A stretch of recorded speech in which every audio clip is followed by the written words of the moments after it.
Before a mummy was wrapped in linen, it entered a sacred ritual built around one impossible hope: that death did not have to erase a human being from eternity.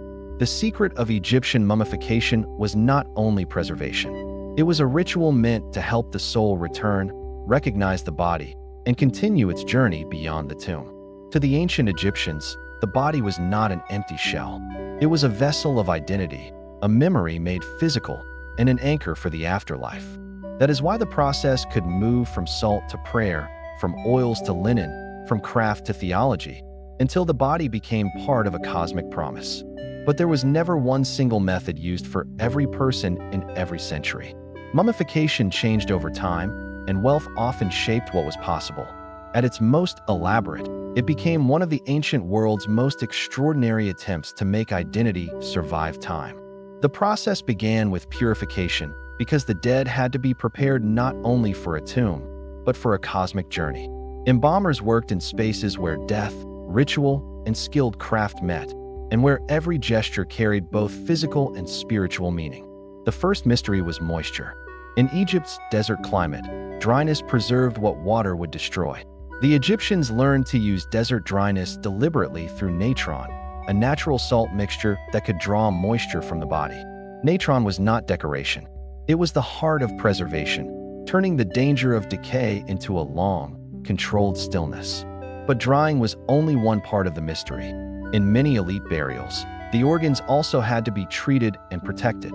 The lungs, stomach, liver, and intestines were often removed, dried, wrapped, and guarded separately in canopic containers. The heart was usually left in place because it carried identity, conscience, and the hope of judgment in the next world. The brain, by contrast, was often removed and was not usually preserved with the same reverence as the heart and organs. To modern eyes, the choices may seem strange. To Egyptians, they followed a map of the soul. The soul was not imagined as one simple thing.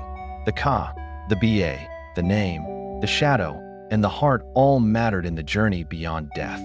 For the Ka, offerings could sustain the dead. For the Ba, the preserved body helped the spirit return and recognize itself. This is why the mummy was not an object of fear. It was a carefully prepared bridge between worlds. After purification, the body entered the long work of drying, a stage that could take weeks in the most elaborate traditions.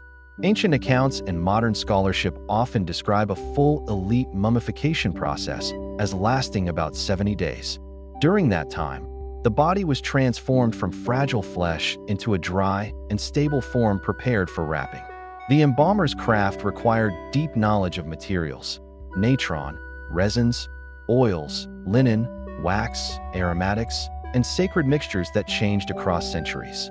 Recent archaeological discoveries of embalming workshops show how sophisticated these recipes could be, with some ingredients arriving through long-distance trade.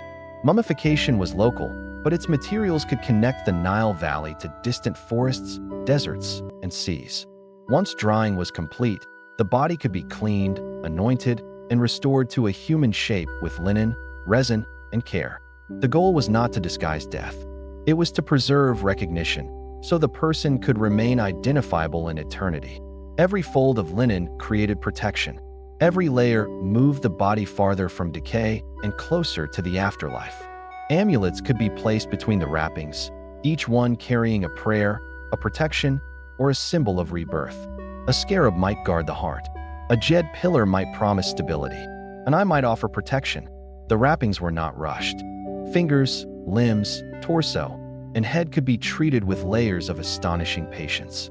As the linen gathered, the deceased disappeared from ordinary sight and reappeared as a sacred being prepared for the afterlife.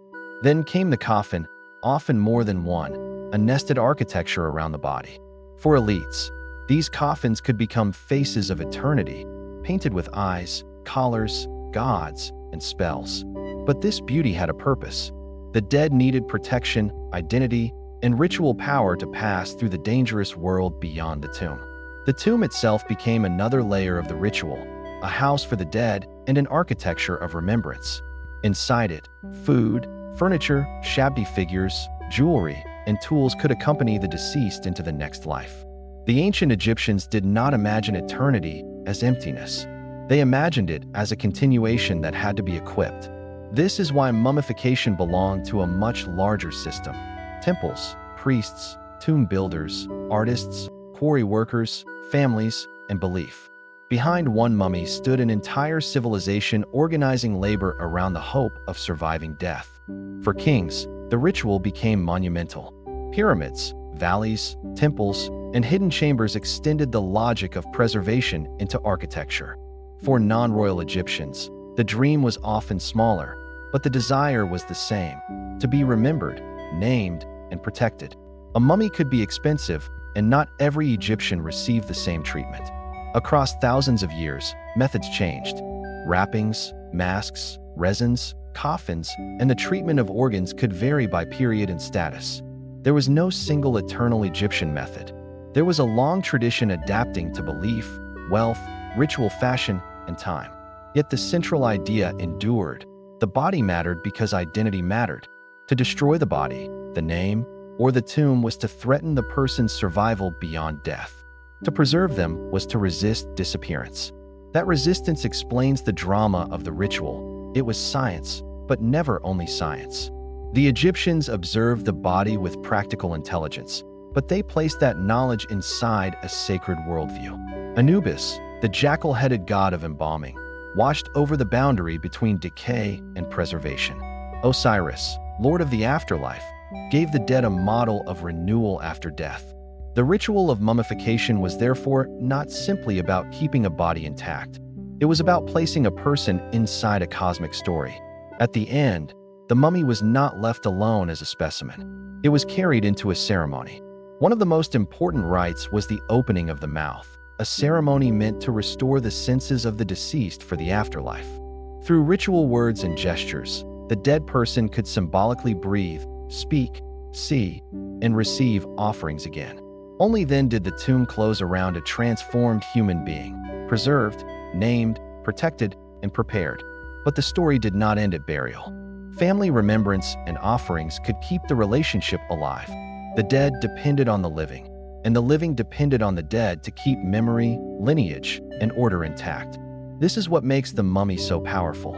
It is not only a preserved body. It is a preserved relationship between the living, the dead, and eternity. Modern museums often show mummies behind glass, but originally they belonged to darkness, silence, and ritual secrecy. Removed from the tomb, a mummy can look like an artifact. Inside the Egyptian imagination, it was a person still moving toward eternity. That is why the ritual still fascinates us. It turned death into a problem that architecture, chemistry, art, and belief all tried to answer. Every jar, every bandage, every amulet answered the same ancient fear. What if the self could be lost forever? The Egyptian answer was astonishing. Preserve a body that time could not easily take, and build a tomb that memory could return to. In that answer, we see both tenderness and ambition. A family wanted the dead to continue. A priest wanted the ritual to succeed. A civilization wanted eternity to be organized. The mummy became the meeting point of all three. The secret ritual did not defeat death completely, but it changed what death meant. It made the body a map, the tomb a doorway, and the afterlife a destination prepared in advance. After thousands of years, the linen still holds the shape of a belief that identity can be carried beyond the edge of life. And somewhere in the silence of Egypt's tombs, the ancient desire for eternity still breathes.